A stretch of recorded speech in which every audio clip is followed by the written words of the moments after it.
মিন হাযিহিল উম্মতি ইয়াহুদিয়্যু ওয়ালা নাসরানিয়্যু, এই কথাটার ব্যাখ্যা করেছেন ইমাম নববী রাহমাতুল্লাহি আলাইহি। ইমাম নববী ইমাম মুসলিমের ফি শারহি নববী আলাল মুসলিমি, মুসলিমের ইমাম মুসলিমের এই কথাটার উপর ইমাম নববী ব্যাখ্যা করেছেন। তিনি কি বলেছেন এবার আসুন।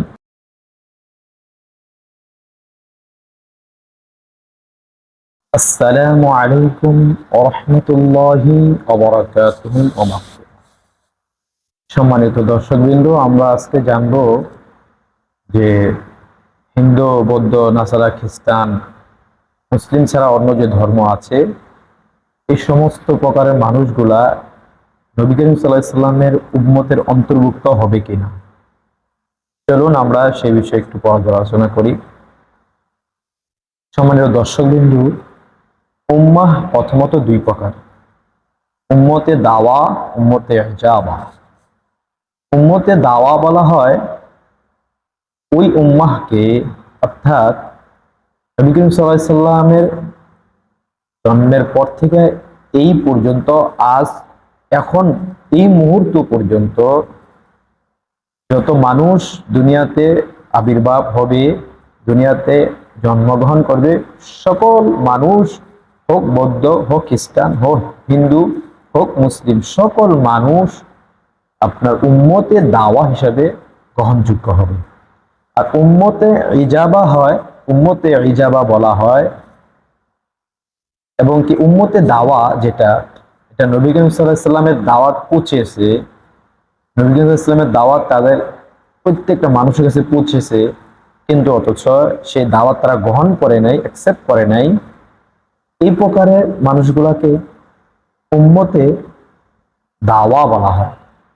আর উম্মতে ইজাবা বলা হয় ওই প্রকারের উম্মতকে যারা নবী করিম সাল্লাল্লাহু আলাইহি সাল্লামের দাওয়াত পৌঁছেছে, গ্রহণ করেছে, অ্যাকসেপ্ট করেছে, এর উপর আমল করতেছে, তাদেরকে বলা হয় উম্মতে ইজাবা। অর্থাৎ আমাদের মুসলিম যারা আছি আমরা উম্মতে ইজাবা হিসাবে আমরা গণ্য হচ্ছি।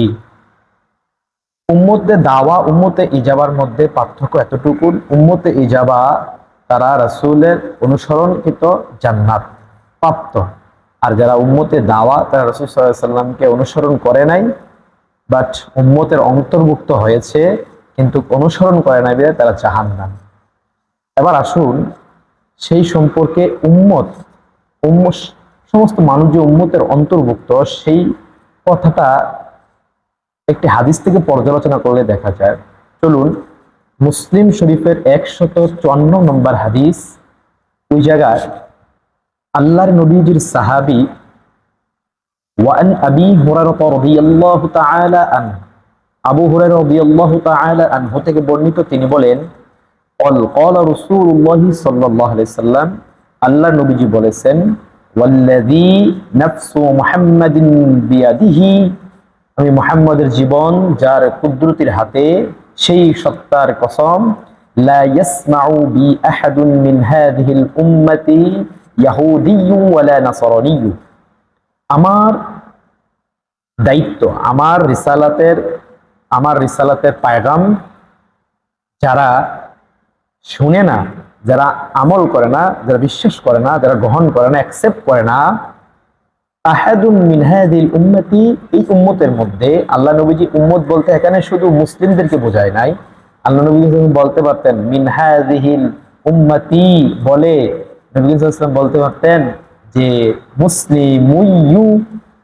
মুসলিমুনা বলতে পারতেন, কিন্তু আল্লাহ সাল্লাল্লাহু আলাইহি ওয়াসাল্লাম মুসলমানগণ এইভাবে উল্লেখ করেন নাই। আল্লাহ নবী কি বলছেন, হাযিহিল উম্মতি, এই উম্মতের মধ্যে কেউ যদি, কেউ যে কথাটা এটা স্পষ্ট করে দিয়েছেন, ইয়াহুদিয়্যু ওয়ালা নাসরানিয়্যু, হক ইহুদি হোক নাসারা হোক, আমার উম্মতের অন্তর্ভুক্ত, তারা যদি আমি রাসূলের রিসালাতের অ্যাকসেপ্ট না করে, গ্রহণ না করে, শ্রবণ না করে, অনুধাবন না করে, সুম্মা ইয়ামুতু ওয়া লাম ইউমিন বিল্লাযী উরসিলতু বিহি, তাদের মৃত্যু মুমিন হয়ে মৃত্যুবরণ হবে না।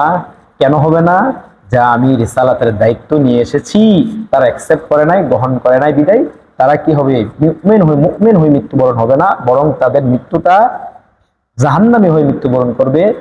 ইল্লা কানা মিন আসহাবিন নার, তারা জাহান্নামীদের অধিবাসী হিসাবে মৃত্যুবরণ করবে। এবার আসেন, মিন হাযিহিল উম্মতি ইয়াহুদিয়্যু ওয়ালা নাসরানিয়্যু, এই কথাটার ব্যাখ্যা করেছেন ইমাম নববী রাহমাতুল্লাহি আলাইহি। ইমাম নববী ইমাম মুসলিমের ফি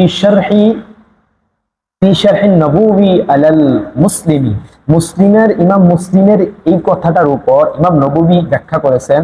তিনি কি বলেছেন এবার আসুন। ইমাম নববী বলেন, আই মিন হাযিহিল উম্মতি, আই এই কথাটার ব্যাখ্যা হলো আই মান হুয়া মাওজুদুন ফি জামানি ওয়া বা'দি ইলা ইয়াউমিল কিয়ামাতি, অর্থাৎ আমি নবী করিম সাল্লাল্লাহু আলাইহি সাল্লামের জমানা থেকে, আমি নবীর পরের জমানা থেকে এবং কি ইলা ইয়াউমিল কিয়ামাতি, কিয়ামত পর্যন্ত যত মানুষ দুনিয়াতে আসবে সবার উপর, অর্থাৎ মিন হাযিহিল উম্মত, উম্মতের কথা, উম্মত কারা? নবী করিম সাল্লাল্লাহু আলাইহি ওয়াসাল্লামের এই কথাটা ব্যাখ্যা করতেছেন ইমাম নববী, মান হুয়া মাওজুদুন ফি জামানি ওয়া বা'দি ইলা ইয়াউমিল কিয়ামাতি, কিয়ামত পর্যন্ত, আমি নবীর পরে এবং কিয়ামত পর্যন্ত যত মানুষ আসবে সবাই এই উম্মতের অন্তর্ভুক্ত হবে। ফাকুল্লুহুম, আর প্রত্যেকের জন্য ইয়াজিবু আলাইহিমুদ দুখুলু ফি তাআতি, এই হাদিসের উপর রাসূলের, অর্থাৎ রাসূলের রিসালাত, রাসূলের নীতি আদর্শ আনুগত্য করাটা, রাসূলকে অনুসরণ করাটা প্রত্যেকটা মানুষের জন্য ওয়াজিব, আবশ্যক যদি করে তারা কি উম্মতে ইজাবা হিসাবে জান্নাতি পাবে। এই জন্য এই জিনিসটা বোঝাচ্ছে না এখানে যে মিন হাযিহিল উম্মতি বলতে এখানে নবী বলতে পারতেন যে শুধু মুসলমানগণ, কিন্তু না, তা বলেন নাই। বলেছেন কি সমস্ত মানুষ, ইহুদি, বৌদ্ধ, খ্রিস্টান, নাসারা যাই আছে সবাই এই উম্মতের অন্তর্ভুক্ত। তবে উম্মতের অন্তর্ভুক্ত হলেই জান্নাতে যাওয়া যাবে না। উম্মতে দাওয়া যারা, তারা গ্রহণ করে নাই, দাওয়াত পৌঁছেছে গ্রহণ করে নাই, তারা জাহান্নামী, হাদিস থেকে বুঝতে পারলাম।